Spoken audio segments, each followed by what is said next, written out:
देखो अगला सीक्वेंस जो है ना, ये है हमारा ज्योमेट्रिक सीक्वेंस। अच्छा, और इसका सिलेबस में नाम है एक्सपोनेंशियल। तो भले एक्सपोनेंशियल कहीं पे लिखा हुआ हो या कहीं पे ज्योमेट्रिक लिखा हुआ हो, ये दोनों चीजें सेम है। अब देखो हमने अभी जितने भी सीक्वेंस किए ना, उन सब में आपके नंबर ऐड या सब्ट्रैक्ट हो रहे थे। ठीक है। आपका सबसे पहले अर्थमेटिक देखा, उसमें सेम नंबर ऐड या सब्ट्रैक्ट हो रहा था। फिर हमने स्क्वायर और क्यूब नंबर्स देखे, उसमें तो हमने रट्टा माना था परफेक्ट स्क्वायर और परफेक्ट क्यूब नंबर्स का। फिर हमने क्वाड्रेटिक सीक्वेंस देखा, जिसमें हम ये देखते थे कि डिफरेंस ऐड या सब्ट्रैक्ट होने में सेम हो। अब जो हम करने जा रहे हैं ना, इसमें मल्टीप्लिकेशन की कहानी है। आपका अगर सेम नंबर मल्टीप्लाई हो रहा हो बार बार, तो ये आपका होता है ज्योमेट्रिक सीक्वेंस। अब देखो जैसे यहाँ पे अगर हम बात करें 1 2 4 एंड 8, 1 से 2 में कैसे गए होंगे, क्या नंबर हमने मल्टीप्लाई किया होगा, मल्टीप्लाई बाय 2 करके। ठीक है। 2 से 4 में कैसे गए होंगे, मल्टीप्लाई बाय 2 करके। 4 से 8 में कैसे गए होंगे, मल्टीप्लाई बाय 2 करके। तो यानी देखो यहाँ पे सेम नंबर मल्टीप्लाई होता हुआ जा रहे हैं। जब भी सेम नंबर मल्टीप्लाई होता हुआ जाए, तो ये आपका ज्योमेट्रिक सीक्वेंस है। अब जैसे अर्थमेटिक में, क्वाड्रेटिक में, स्क्वायर में, क्यूब में हमसे स्पेसिफिक टर्म्स पूछी जाती हैं, इसमें भी हमसे स्पेसिफिक टर्म पूछी जाएगी। लेट्स से यहाँ पे वो हमसे 10th टर्म पूछ रहा है। अब या तो एक तरीका है कि हम बार बार मल्टीप्लाई बाय 2 करते हुए टाइम वेस्ट करते हुए जाएं, या ये तरीका है हम एक फॉर्मूला लगाएं। फॉर्मूले पे आने से पहले कुछ इसकी टर्मिनोलॉजीज हैं। और वो सबसे पहले कि यार जो हमेशा की तरह पहला सीक्वेंस होगा वो ए होता है। क्वाड्रेटिक सीक्वेंस के अलावा जहां जहां पे भी ए है ना, वो हमेशा फर्स्ट टर्म को रिप्रेजेंट करता है। क्वाड्रेटिक सीक्वेंस में ए फर्स्ट टर्म नहीं होती। ठीक है। तो यहाँ पे सबसे पहली टर्म क्या है, 1, ये आपकी ए की वैल्यू है। अच्छा, जैसे प्लस या माइनस वाले में हम डिफरेंस देखते हैं ना, ज्योमेट्रिक सीक्वेंस में हम रेशो निकालते हैं। रेशो निकालने का तरीका ये है, रेशो का मैं फॉर्मूला लिख देता हूँ यहाँ पे। रेशो का फॉर्मूला है टर्म 2 डिवाइडेड बाय टर्म 1। या इसको तुम लोग एक और तरीके से बुला सकते हो, और वो है नेक्स्ट टर्म डिवाइडेड बाय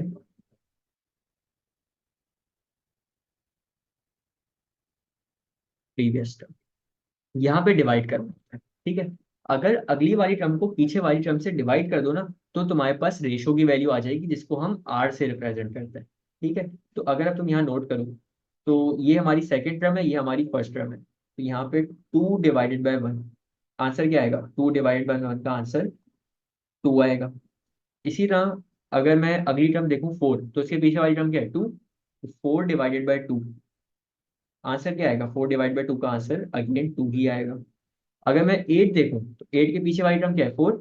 अगर मैं यहाँ पे 8 डिवाइडेड बाय 4 करूँ, तो भी आंसर क्या आएगा, तो भी आंसर 2 ही आएगा। आसान लफ्जों में अगली टर्म को अगर पीछे वाली टर्म से डिवाइड कर दो ना, तो ये आपका आर की वैल्यू बता देती है। तो दो टर्म सीखी, सबसे पहली फर्स्ट टर्म को ए से रिप्रेजेंट करते हैं, और सेकेंड टर्म को अगर फर्स्ट टर्म से डिवाइड कर दो, तो ये आपका आर रिप्रेजेंट कर रहा होता है। ठीक है। तो अब जरा यहाँ पे आते हैं इसके सोच सवाल पे। इसका फॉर्मूला बड़े मजे का है, और जरा देखते हैं इसके फॉर्मूले को। इसके फॉर्मूले में वो बंदा फंसेगा जिसकी इंडाइसिस वीक हो। ठीक है। तो अच्छा, अगर मैं इसका ओवरव्यू दूं ना, इस पूरे चैप्टर का, कि ये चैप्टर किस किस चैप्टर के साथ लिंक्ड है, तो इंडाइसिस आपका पक्का होना चाहिए, आपके साइंस पक्के होने चाहिए, आपका quadratic formula, middle term breaking पक्की होनी चाहिए। इसके अलावा आपके परफेक्ट स्क्वायर, परफेक्ट क्यूब्स पक्के होने चाहिए। यानी ये इतने सारे चैप्टर को मिला के ना, उसका एक सम है ये। अगर वो चैप्टर वीक होंगे, तो तुम लोग इस चैप्टर में भी फंसोगे। ठीक है। जैसे अब इस चैप्टर में आपकी इंडाइसिस पक्की होनी चाहिए, जिसमें हम पूरी पावर्स वगैरह को डील करते हैं। ठीक है। तो खैर एनीवेज, इस सीक्वेंस की फर्स्ट टर्म क्या है, इस सीक्वेंस की फर्स्ट टर्म 1 है। और इसका रेशो कितना आता है, इसका रेशो 2 आता है। बेसिकली रेशो वो नंबर होता है जिससे हम मल्टीप्लाई करते हैं। जैसे 1 से 2 में कैसे जाएंगे, मल्टीप्लाई बाय 2 करके, तो ये आपका रेशो होता है। अब फॉर्मूला इसका देखो, फॉर्मूला ये है, कभी भी nth टर्म की टर्म्स में फॉर्मूला ढूंढना हो, तो AR पावर n-1, ये पावर n-1 सिर्फ और सिर्फ आर पे है। ठीक है। तो अब जरा इसको देखते हैं, फॉर्मूला लगाना शुरू करते हैं। और 1 मिनट रुकना बस, काम गया ये रहा। चलो जी, ये फॉर्मूला है हमारा, AR n-1। ए की वैल्यू यहाँ पे 1 है, आर की वैल्यू 2 है, और 2 की पावर n-1। 1 मल्टीप्लाई कुछ से भी वैल्यू खत्म ही हो जाता है। तो बेसिकली इसका जो nth टर्म का फॉर्मूला आएगा वो आएगा 2 की पावर n-1। अब अगर मैं इस n में 1 पुट करूँ ना, तो मेरा आंसर पता है क्या आना चाहिए, मेरा आंसर 1 आना चाहिए। तो अगर यहाँ पे तुम नोट करो, तो यहाँ पे 2 की पावर 1 - 1 क्या होता है, 2 की पावर 0। और इंडाइसिस में हम ये पढ़ते हैं कि 2 की पावर 0 किसके बराबर है, 2 की पावर 0 हमेशा 1 के बराबर होती है। किसी भी नंबर में पावर 0 आ जाए वो हमेशा 1 के बराबर हो जाता है, यानी हमने फॉर्मूला सही निकाला है। ठीक है। इसी तरह अगर एक और सीक्वेंस देखें, और हाँ, आगे सीक्वेंस चलने से पहले इसकी 10th टर्म भी तो निकालनी है। तो 10th टर्म के लिए हम ये वाला फॉर्मूला यूज करेंगे, 2 की पावर n-1। 10 का मतलब है n की जगह 10 लगा दो, 2 की पावर 10 - 1 ये हो जाएगा 2 की पावर 9। और 2 की पावर 9 को तुम लोग कैलकुलेटर में सॉल्व कर लो, तो 2 की पावर 9 इसका आपके पास आंसर आएगा 512। ठीक है। इसी तरह जरा अगले सीक्वेंस पे आ जाओ। अगला सीक्वेंस है हमारा 100, 50, 25, 12.5। यार देखो, कॉमन सेंस है, 100 से 50 पे कैसे जाओगे, -50 करके। ठीक है। 50 से 25 पे कैसे जाओगे, -25 करके। 25 से 12.5 पे कैसे जाओगे, -12.5 करके। ठीक है। इसी तरह 50 और 25 में कितना फर्क है, 25 का। और फिर आपका 25 से 12.5 में कितना फर्क है, 12.5 का, एंड सो ऑन। मतलब सेम नंबर ऐड नहीं हो रहा है यहाँ पे, क्वाड्रेटिक सीक्वेंस हमारा फेल हो गया। अब क्या करते हैं, अब हमारा लाजमी लाजमी क्या लग रहा होगा, ज्योमेट्रिक सीक्वेंस। ज्योमेट्रिक सीक्वेंस में देखो यार, 100 से 50 पे कैसे गए होंगे। अगर कभी ये समझ में आए ना कि बड़े नंबर से छोटे नंबर पे कैसे जा रहे हो, तो छोटे नंबर से बड़े नंबर पे चले जाओ। 50 से 100 पे कैसे गए होगे, 50 से 100 पे आप गए होंगे मल्टीप्लाई बाय 2 करके। अब अगर इसका उल्टा देखना है ना कि 100 से 50 पे कैसे आओगे, तो ये 2 को रेसिप्रोकल कर दो, इस 2 के नीचे कुछ भी नहीं है ना, तो 1 होगा। और इसका रेसिप्रोकल का क्या मतलब है कि मल्टीप्लाई बाय 1/2 हो। ठीक है। तो ये बड़ी मजे की टेक्निक है कि अगर बड़े नंबर से छोटे नंबर पे जाना ना आ रहा हो, तो छोटे नंबर से बड़े नंबर पे चले जाओ। ठीक है। जैसे लेट्स से इसी एक एग्जांपल देख लेते हैं, 30, एक नंबर है 5। अब तुम्हें ये समझ ना आए कि 30 से 5 पे कैसे जाना है, तो यार तुम 5 से 30 पे चले जाओ। 5 से 30 पे कैसे जाएंगे, 5 × 6 30 होता है। तो 30 से 5 पे कैसे आएंगे, मल्टीप्लाई बाय 1/6 करके। ये टेक्निक ऐसी है जो तुम लोग के पेपर में ना दिमाग खराब होने से बचा लेगी। तो ये इसको यूज लाजमी कर देना। चलो जी। तो यहाँ पे हमारा मल्टीप्लाई बाय 1/2 हो रहा है पहले में। और फिर अगर हम 50 मल्टीप्लाई बाय 1/2 करें, तो हम पहुंच जाएंगे 25 पे। और 25 मल्टीप्लाई बाय 1/2 करें, तो हम पहुंच जाएंगे 12.5 पे। यानी आसान लफ्जों में सेम नंबर हमारा मल्टीप्लाई हो रहा है। और मल्टीप्लाई बाय 1/2 को तुम लोग एक और तरीके से बोल सकते हो, वो डिवाइडेड बाई 2 हो रहा है। 100 divide by 2 50, 50 divide by 2 25, 25 divide by 2 12.5। तो जो नंबर हमारा मल्टीप्लाई हो रहा होता है ना, ये हमारा क्या होता है, ये हमारा आर होता है। ये आर की वैल्यू है। और जो सबसे पहली टर्म होती है वो क्या होती है, सबसे पहली टर्म आपकी ए की होती है। तो चलो जरा इसको सॉल्व करने शुरू करते हैं। फर्स्ट टर्म आपकी ए 100 है, रेशो आपका मल्टीप्लाई बाय 1/2, या इसको हम 0.5 लिख सकते हैं, पता है ना 1/2 का मतलब 0.5 होता है। ये लिख लिया। अब जरा इसका फॉर्मूला बनाने पे आओ। चलो, ए आर n-1, ए की वैल्यू 100 है,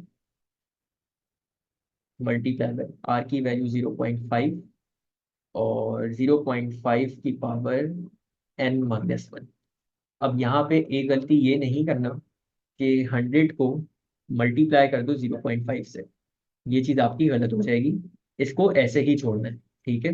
तो इसको अगर नहीं, ऐसे नहीं छोड़ोगे तो तुम्हारा फिर आगे क्वेश्चन गलत हो सकता है। यहाँ पे आंसर छोड़ दोगे तुम्हारा पूरा मार्क है। ऑल्दो हम इसको आगे सॉल्व कर सकते हैं, लेकिन अभी मैं उस पर नहीं जा रहा। अभी हम आंसर को यहीं पे छोड़ेंगे।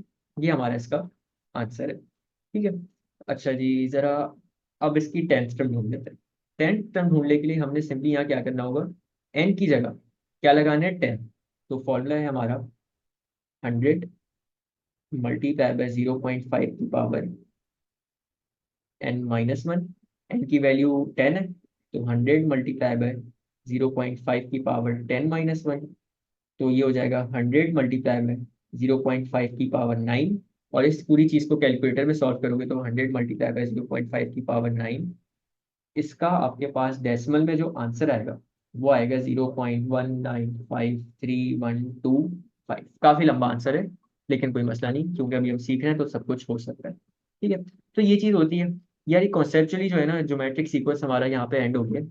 और भाई देखो, ये जो हम सीक्वेंसेस कर रहे हैं ये सब सिलेबस का पार्ट है। ठीक है, ये ओ लेवल्स का भी है, आईजीसीएसई का भी है। और तुम लोग जाके सिलेबस उठाओ, सिलेबस में दिख जाएंगे ये। ठीक है, ज्योमेट्रिक का नाम तुम्हें एक्सपोनेंशियल दिखेगा। और अभी जो हमने पीछे कोऑर्डिनेटिक किया है, ये भी पार्ट है।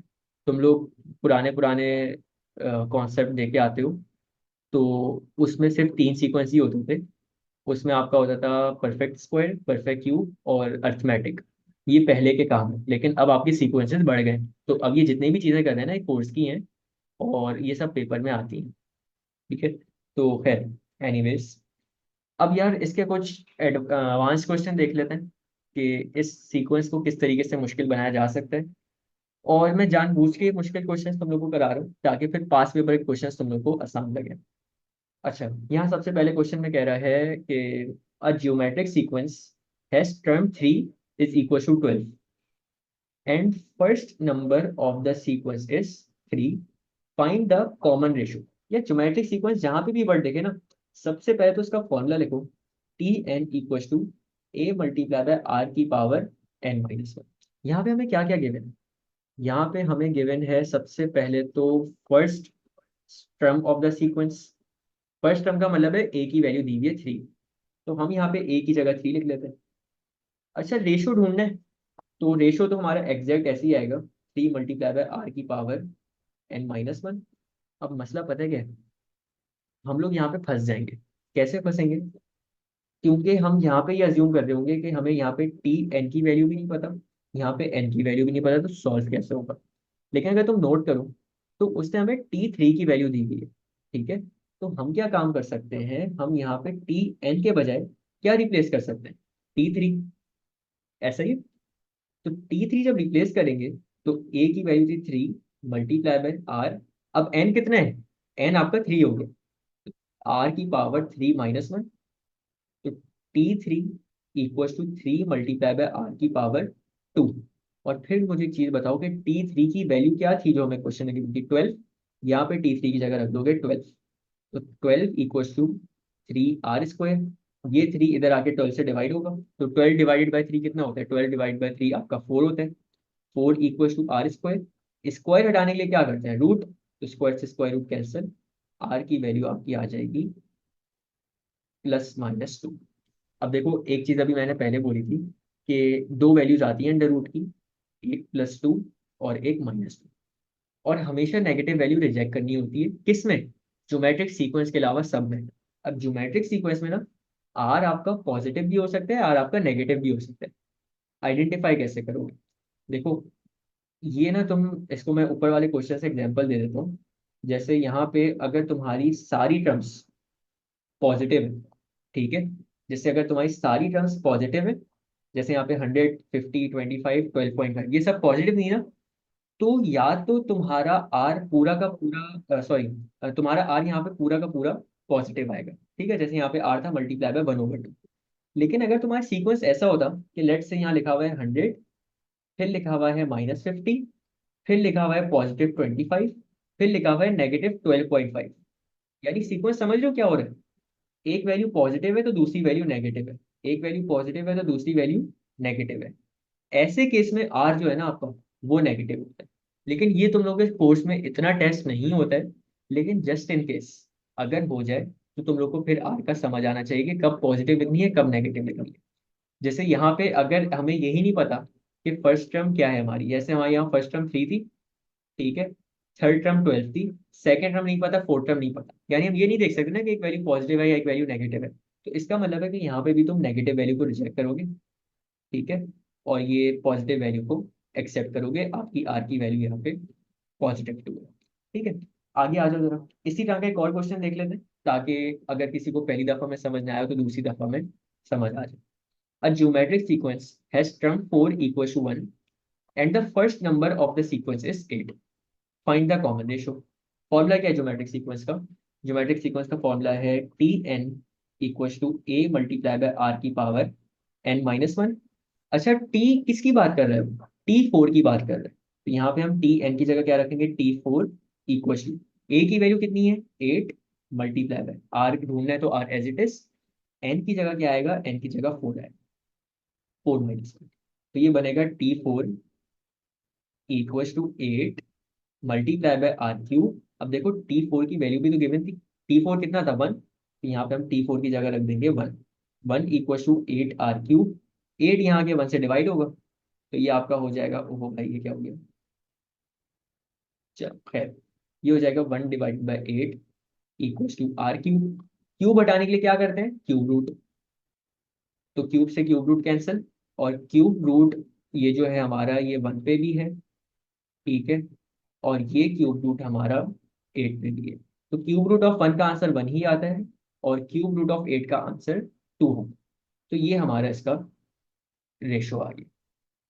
ठीक है, तो ये चीज थी, ये पहले टाइप का क्वेश्चन है जिसमें आपको रेशो ढूंढना हो। ठीक है, मैं बहुत जानबूझ के मुश्किल क्वेश्चंस करवा रहा हूँ ताकि पास पेपर आसान लगे।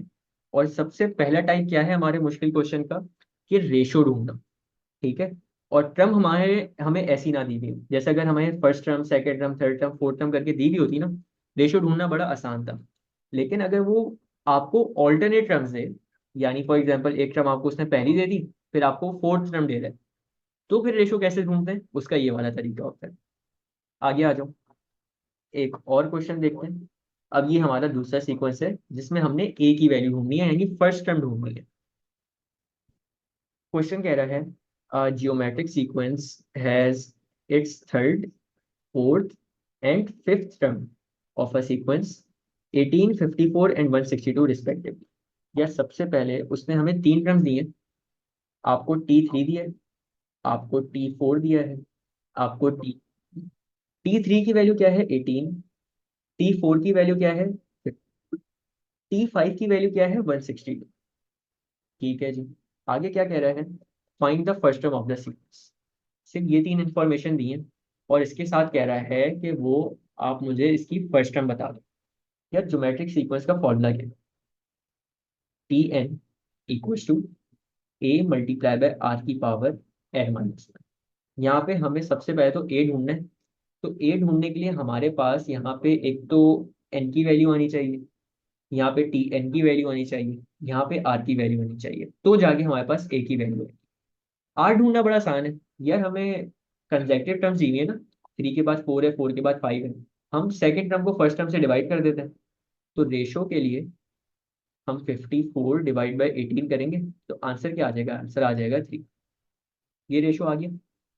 अच्छा, क्या मैं यहाँ पे ये कह सकता हूँ कि T3 मेरा बराबर है 18 के, यहाँ पे ये भी तो कह सकते हो T4 बराबर है 54 के, यहाँ पे ये भी तो कह सकते हैं T5 बराबर है 162 के। ठीक है, अब मैं क्या करूंगा, यहाँ पे कोई भी एक टर्म पिक करूंगा, लेट से मैं आसान वाली पिक कर रहा हूँ T3, यहाँ पे Tn की जगह रखूंगा T3 इक्वल टू, ए की वैल्यू अननोन है, मल्टीप्लाई बाय आर कितना है 3, एन क्या आएगा, एन यहाँ पे देखो, एन हमारा आएगा यहाँ पे 3, एन यहाँ पे आया 3 - 1।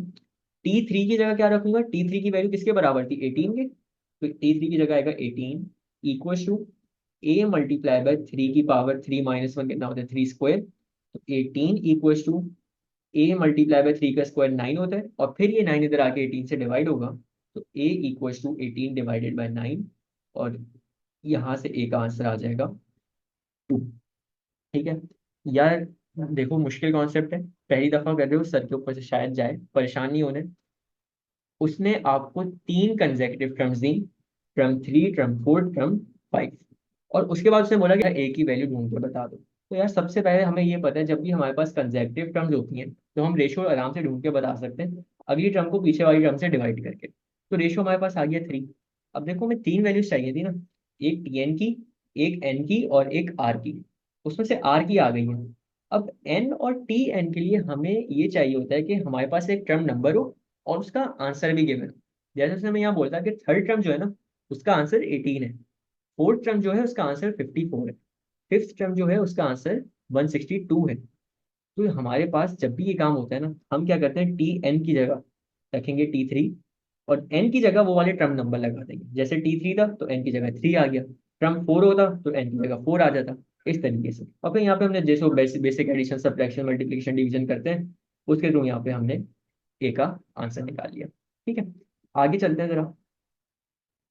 सेम क्वेश्चन है, सेम कॉन्सेप्ट है, values different. A geometric sequence has it's second, third and fourth term of a sequence 40, 20 and 10 respectively. उसने तीन टर्म्स दी हुई हैं। उसने आपको T2 दी हुई है, उसने आपको T3 दी हुई है, उसने आपको T4 दी हुई है। T2 जो है ये आपकी बराबर है 40 के, T3 जो है ये आपकी बराबर है 20 के, और T4 जो है ये आपकी बराबर है 10। ठीक है, सबसे पहले ज्योमेट्रिक सीक्वेंस का फॉर्मूला क्या है? Tn = A multiply by are की पावर n-1। तीन चीजें चाहिए, आर चाहिए, Tn की वैल्यू चाहिए और n की वैल्यू चाहिए। तो सबसे पहले तो रेशो निकाल लो, अगली वाली टर्म को पीछे वाली टर्म से डिवाइड कर दो। तो 20 / 40, इसका आंसर आएगा 1/2, या इसको ये बोल सकते हो 0.5। ठीक है, आर की वैल्यू आ गई। यार हमने फिर ये बात भी तो की थी कि टर्म टू जो है वो आपकी 40 के बराबर है, तो हम यहाँ पे Tn की जगह क्या रखेंगे? Tn की जगह रखेंगे T2 = A multiply by are की पावर, आर क्या था 0.5, फिर एन क्या रखेंगे? एन यहाँ पे 2 आएगा। क्यों 2 आएगा? क्योंकि यहाँ पे T2 रखा हुआ है, तो एन की जगह 2 - 1। T2 किसके बराबर है? T2 40 के बराबर है, तो 40 = A मल्टीप्लाई बाय 0.5 की पावर 2 - 1, सिर्फ 0.5 ही रह जाएगा। और फिर ये 0.5 इधर आके जब 40 से डिवाइड होगा, तो A = 40 / 0.5, तो A की वैल्यू आपके पास आ जाएगी 80 की। ठीक है, तो यार ये हमने अभी दूसरे टाइप का क्वेश्चन किया जिसमें हमें ए ढूंढना होता है। सबसे पहला टाइप का हमने क्वेश्चन देखा जिसमें हमें आर ढूंढना है। और आर ढूंढना इतना कॉम्प्लिकेट क्यों हो गया? क्योंकि उसने हमें कंसेक्यूटिव टर्म्स नहीं दी। उसने पहली टर्म दी, फिर चौथी टर्म दी, या उसने दूसरी टर्म देके कोई और टर्म दे दी, कंसेक्यूटिव टर्म नहीं दी। अगर कंसेक्यूटिव टर्म्स होती हैं तो सेकंड टर्म को फर्स्ट टर्म से डिवाइड कर देते हैं। फिर दूसरे टाइप का हमने क्वेश्चन देखा कि हमें कोई भी ऐसी टर्म दे दी जो कि कंसेक्यूटिव है, और उसके थ्रू हमने ए की वैल्यू निकालनी थी। ठीक है, अब वन लास्ट कॉन्सेप्ट जो कि टेक्निकल है, और वो है एन की वैल्यू ढूंढना। ठीक है, अब तक हमने जितने भी सीक्वेंस किए हैं हमने सब में एन की वैल्यू ढूंढना सीखे हैं ना। इसी तरह यहाँ पे भी एन की वैल्यू ढूंढना हम लोग सीखेंगे। लेकिन यहाँ पे अगेन मैं एक बात कर रहा हूँ कि अगर तो इंडाइसिस वीक है तो फिर यहाँ पे फंसोगे, और बहुत गंदा फंसोगे। क्वेश्चन देखते हैं। A geometric sequence has its term 1 = 6। यार उसने टर्म 1 दी हुई है, और टर्म 1 हमारी किसके बराबर होती है? टर्म 1 हमारी ए के बराबर होती है, यानी ए की वैल्यू यहाँ पे 6 है। फिर टर्म 2 उसने दी हुई है 24।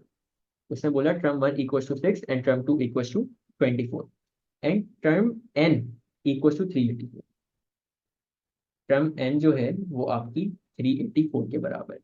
Find the value of n। यार सबसे पहले मुझे एक चीज बताओ, ज्योमेट्रिक सीक्वेंस का फॉर्मूला लिख लेते हैं।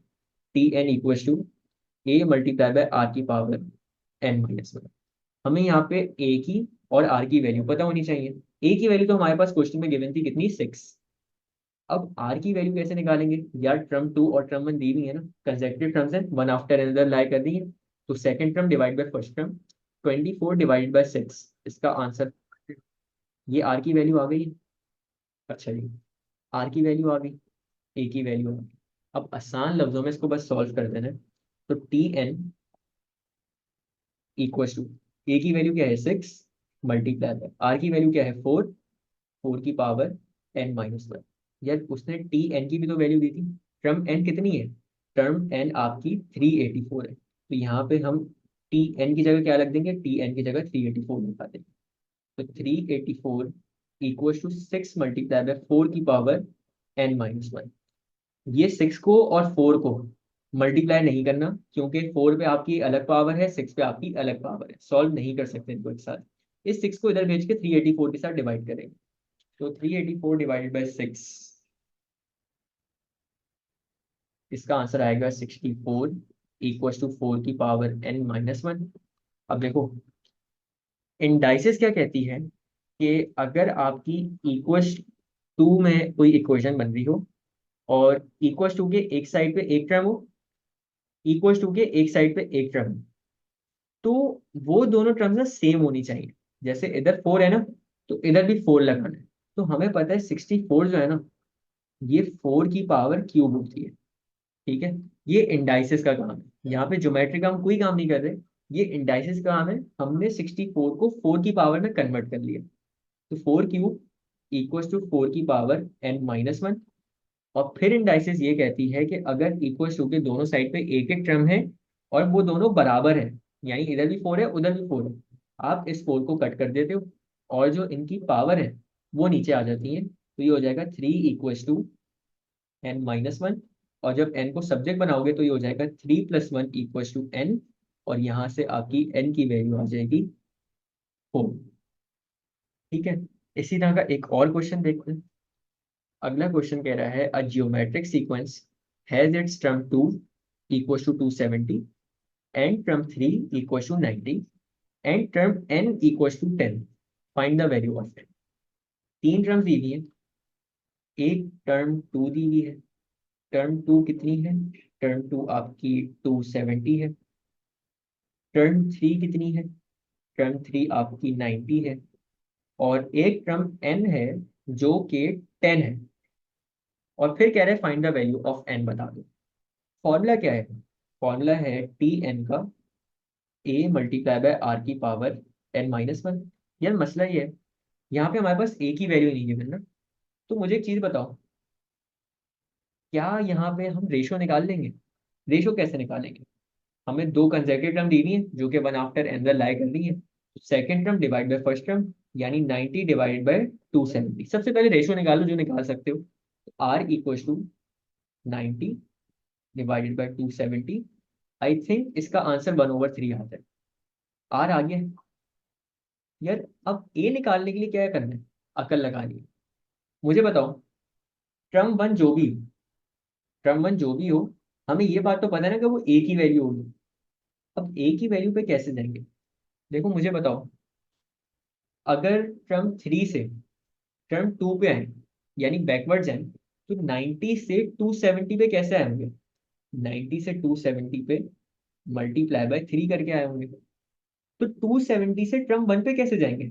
मल्टीप्लाई बाय 3 करके जाएंगे। ठीक है, 270 मल्टीप्लाई बाय 3, ये आपका होता है 810। रिवर्स वर्किंग की है, अक्ल लगानी है कैसे। टर्म थी हमारे पास 90, टर्म 2 थी हमारे पास 270। यार अगर तो हम फॉरवर्ड जाते तो वो रेशो का काम हो जाता। ठीक है, हमने 270 को मल्टीप्लाई किया 1/3 से, तो हम पहुंच जाते 90 पे। लेकिन यहाँ तो हमें ये T1 की वैल्यू नहीं पता थी ना। तो हमने क्या किया, हमने बोला हम उल्टा जाएंगे। अगर हमने देखा कि टर्म 3 से टर्म 2 पे जाना है तो कैसे जाएंगे? 90 को किस नंबर से मल्टीप्लाई किया होगा कि हम 270 पे आए हैं? तो 90 से 270 पे जाने के लिए मल्टीप्लाई बाय 3 किया होगा। तो हमने देखा ठीक है, अगर टर्म 3 से टर्म 2 पे मल्टीप्लाई बाय 3 करके जा रहे हैं, तो टर्म 2 से टर्म 1 पे भी मल्टीप्लाई बाय 3 करके जाएंगे क्योंकि ज्योमेट्रिक सीक्वेंस है। तो 270 मल्टीप्लाई बाय 3 किया तो आंसर आ गया 810। ये 810 आपकी ए की वैल्यू आ गई, जो कि असल मसला था इधर। ठीक है, तो ए की वैल्यू भी आ गई है, आर की वैल्यू भी आ गई है। जरा सॉल्व करना शुरू करते हैं।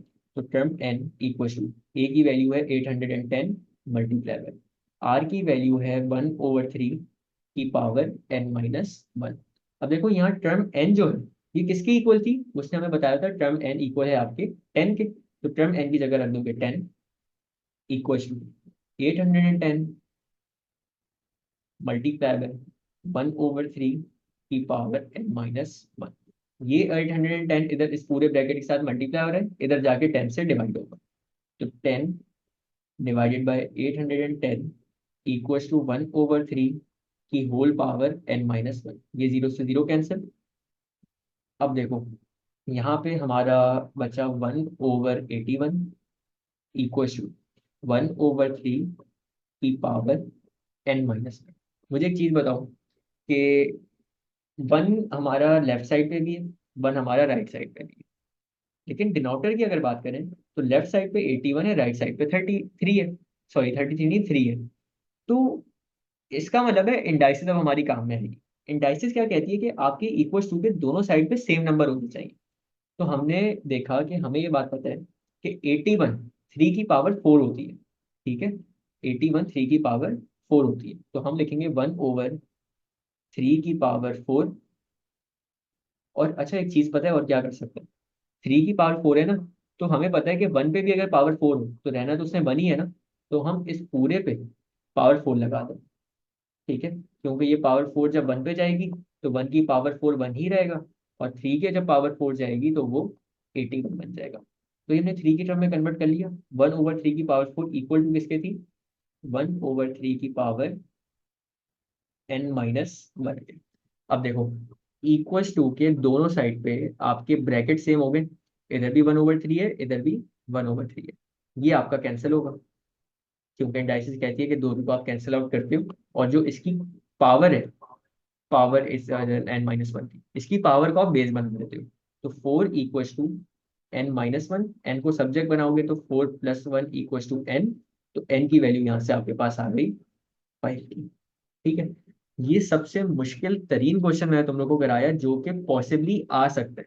ठीक है, पास पेपर जब तुम लोग उठाओगे ना, तो ओ लेवल्स वाले बच्चों को तो ये क्वेश्चन बहुत रेयरली देखेंगे। ठीक है, 10 में से शायद एक क्वेश्चन का भी एक पार्ट ज्योमेट्रिक सीक्वेंस पे हो, और वो इतना टफ नहीं होगा। ठीक है, लेकिन आईजीसीएसई वालों को दिखेंगे। आईजीसीएसई वालों को 10 में से एक या दो क्वेश्चन ज्योमेट्रिक सीक्वेंस के दिख रहे होंगे। लेकिन पॉइंट है कि तुम लोग को मुश्किल क्वेश्चन करवाने की वजह ये है कि देखो, हमेशा पेपर आपका आसान नहीं रहता।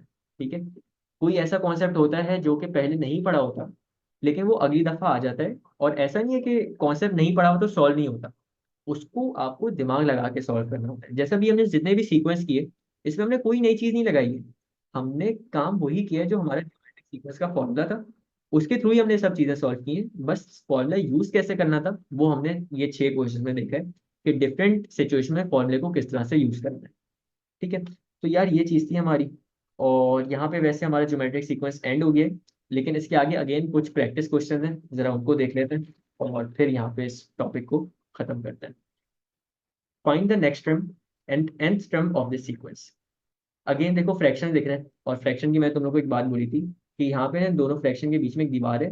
जो ऊपर हो रहा है उसका कोई ताल्लुक नहीं है नीचे वाले से, यानी दोनों ये समझो डिफरेंट कंट्रीज हैं। ऊपर वाली कंट्री का नीचे वाली कंट्री से कोई ताल्लुक नहीं है। तो ऊपर का एक अलग सीक्वेंस बनेगा, नीचे का एक अलग सीक्वेंस बनेगा। तो 2 से 4 में कैसे जाओगे?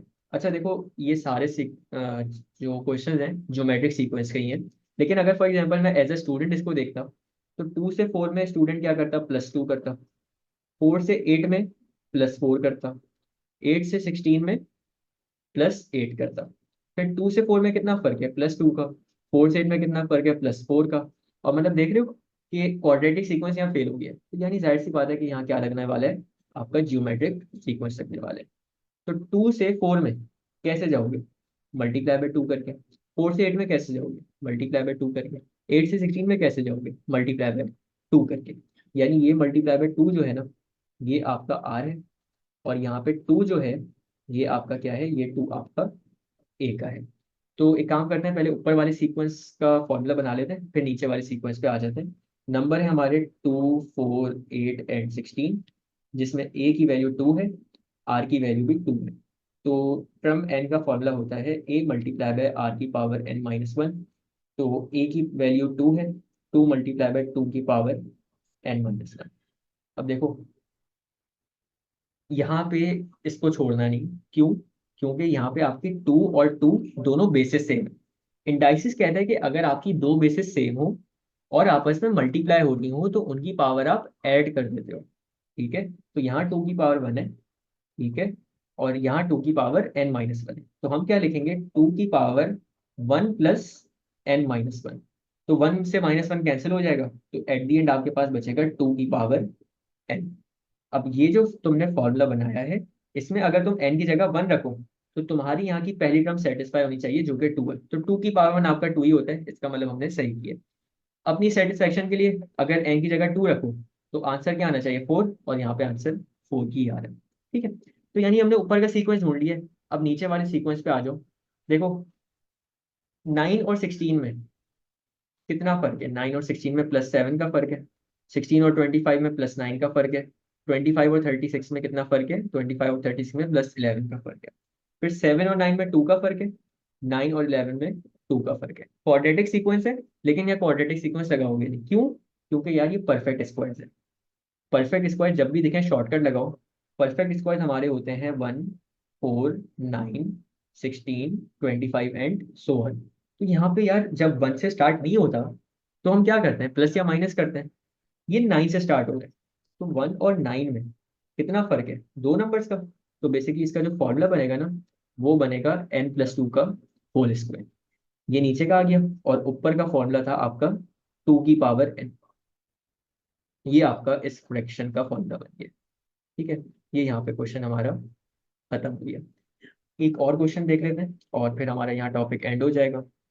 Find the next term. ओहो हो, एक मिनट एक मिनट, हमने ऊपर नेक्स्ट टर्म नहीं ढूंढी ना, चलो नेक्स्ट टर्म ढूंढ लो। 16 को मल्टीप्लाई बाय 2 करोगे तो कितने पे पहुंच जाओगे, 16 × 2 आपका 32 होता है। और 36 के बाद आपका कौन सा परफेक्ट स्क्वायर आता है, 36 के बाद आपका परफेक्ट स्क्वायर 49 का आता है ना। तो 32/49 इसका आंसर है सेकेंड टर्म का। अब नीचे आ जाओ, एक और क्वेश्चन है जिसमें फ्रैक्शन है। 3, 9, 27, 81, और फिर नीचे है 8, 27, 64, 125। नीचे तो मुझे परफेक्ट क्यूब दिख रहे हैं। 2 का क्यूब 8 होता है, 3 का क्यूब 27 होता है, 4 का क्यूब 64, 5 का क्यूब 125।